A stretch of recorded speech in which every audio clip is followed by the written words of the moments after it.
दिया गया है। और सुखम विज्ञातुम आतंक, सुगमता से रोगों के ज्ञान के लिए।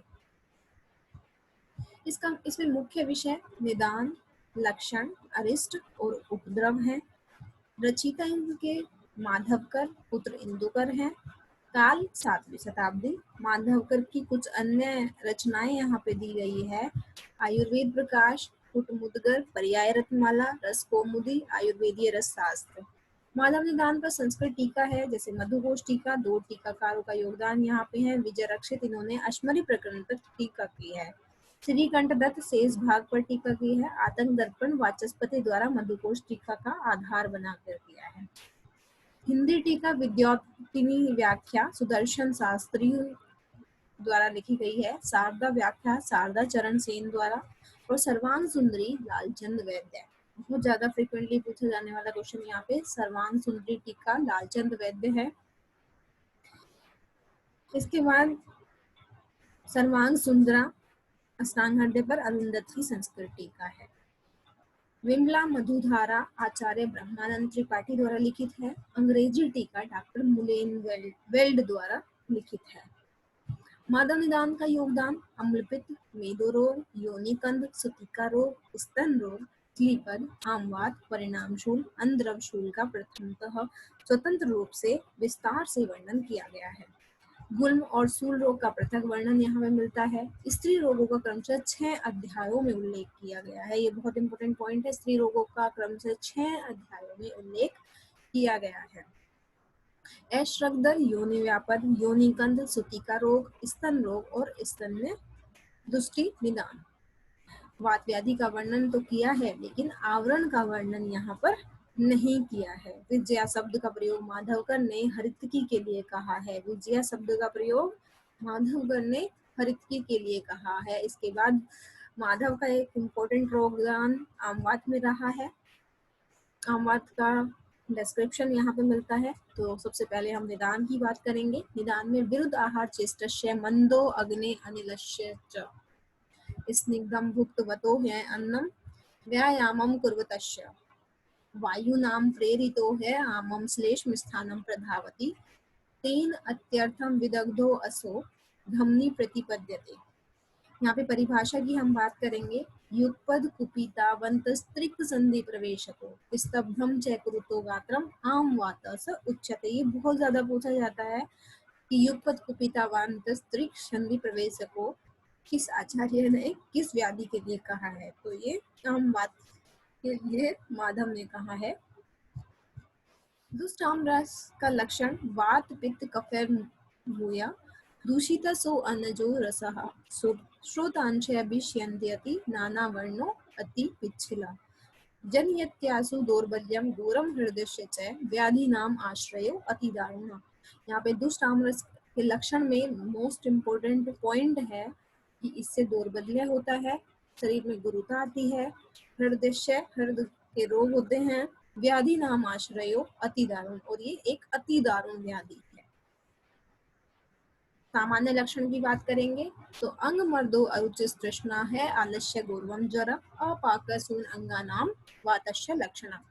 प्रवृद्ध आमवात का लक्षण स कष्ट सर्वरोगाणाम यदा कुपितो भवेत्, विभिन्न संधियों में सरुजा शोथ होता है। व्याविद इव वृश्चिके उत्साह हानि वैरस्यम दाहम च बहिर्मूत्रताम कुक्षो कठिनताम शूलम तथा निद्रा विपर्ययाम हृदग्रहम विड विभरताम जाड़ता आंत्रपूजन आनहा आदि कष्ट उपद्रव होते हैं। दोष अनुबंध आमवात का लक्षण है। वात अनुबंध में शूल, पित्त अनुबंध में राग वैदाह, कफ अनुबंध में गुरुता कंडू और स्तिमितम। साध्यता की बात करेंगे। अगर एक दोषज होगा तो साध्य होगा, द्विदोषज होगा तो याप्य, और सर्वोथ और सन्निपातज होगा तो प्रसाध्य। शूल 8 प्रकार होता है। वीपी के द्वंद्व सन्निपातज और आमज। मुख्य दोष वात प्रायण पवन प्रभु, वातशूल जीर्ण प्रदोष घन आगमे व शीत में प्रकोप होता है। मूर मूर्छम प्रकोपी हृदपार्श्व पृष्ठ त्रिक वस्ती शूल होता है। पित्तशूल में मेन स्पेसिफिक फीचर है नाभि प्रदेश में शूल, ग्राम्य अतियोग, मध्य दिने अर्धरात्रि विदाह काल जलदात्य शरद ऋतु में कोप होता है। कफशूल में भुक्ते सूर्योदय शिशिर कुसुम आगम में कोप होता है। स्तिमित कोष चिरो गुरुत्वम होता है। कोष्ठ और शिर में गुरुता होती है। सन्निपात शूल में सुकष्टमेनम विष वज्रकल्पम विवर्जनीयम बोला गया है।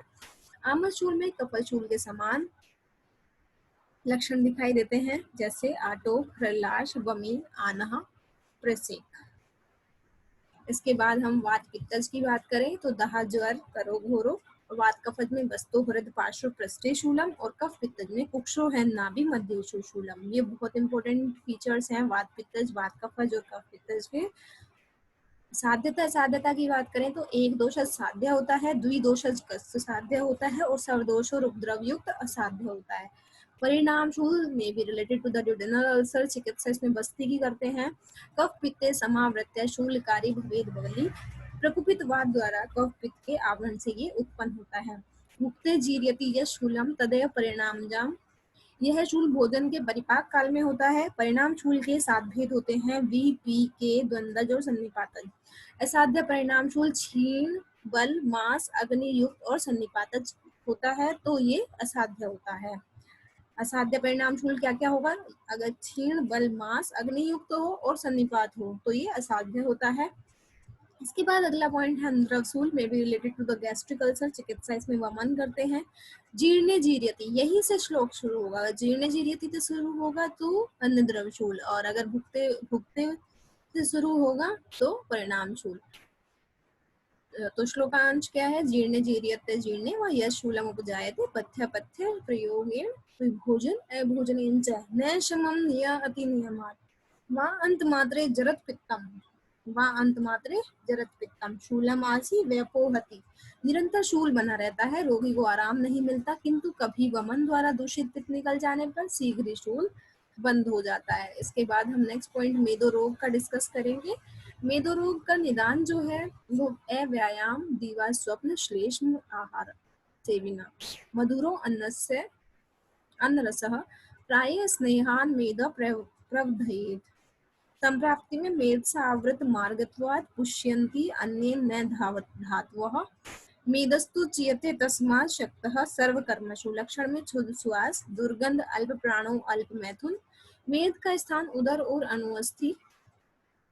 उपद्रव विशेषाद अग्नि मारुतो एतो तु दहत स्थूल वन्नाओ वन यथा। अम्ल पित्त में पित्तवर्धक आहार विहार के कारण उत्पन्न विदग्ध पित्त से उत्पन्न होता है। पित्तम स्व हेतु पचितम। लक्षण की बात करें तो अविपाक, क्लम, उत्क्लेश, तिक्त, अम्ल, उद्गार, गौरव, हृतकंठ, दहा, अरुचि, ये सब होता है। भेद में गति भेद से 2 होते हैं, ऊर्ध्वग व अधोग। दोष भेद से 3, वाताधिक, कफाधिक और वात कफाधिक। अधोग अम्ल पित्त में त्रेट, दहा, मूर्छा, भ्रम, मोकारी, प्रयात्य, अधो व विविध प्रकारकम। हरलाश, कोठ, अनलसाद, हर्ष, स्वेदंग, पीतत्वकरम। ऊर्ध्व अम्लित में भोजन के विदग्ध अथवा भोजन न करने पर भी तिक्त अम्ल का होना। हरित, पीत, नील, कृष्ण, रक्ताभ, अतीव अम्ल, मासोदक, आभम, अति पिच्छिल, श्लेष्मयुक्त, अनेक रसयुक्त पित्त का वमन होना। उद्गार में विविधम, कंठ, हृत, कुक्षिदः, शीर्षोरुजम, कर, चरणदः, महतिम, अरुचि, ज्वरम च कफ पित्तम, कंडुमंडल, पीडिका, सत, निचितम गात्रा। नवीन अम्ल पित्त में यत्न साध्य होता है, चिरोत्थित में याप्य होता है, किसी किसी में साध्य भी देखने में मिलता है। कंपन, प्रलाप, तम दर्शन और चिमचिमी अगर है तो वाताधिक होगा। कफ, निष्ठीवन, गौरव, दहन, बल, साध और कंडु होगा तो कफाधिक मानना है, और उभय लक्षण है तो वात कफाधिक मानना है। अब हम इसके आगे के कुछ पॉइंट्स नेक्स्ट लेक्चर में डिस्कस करेंगे। आज के लिए बस इतना ही। Thank you and have a nice day.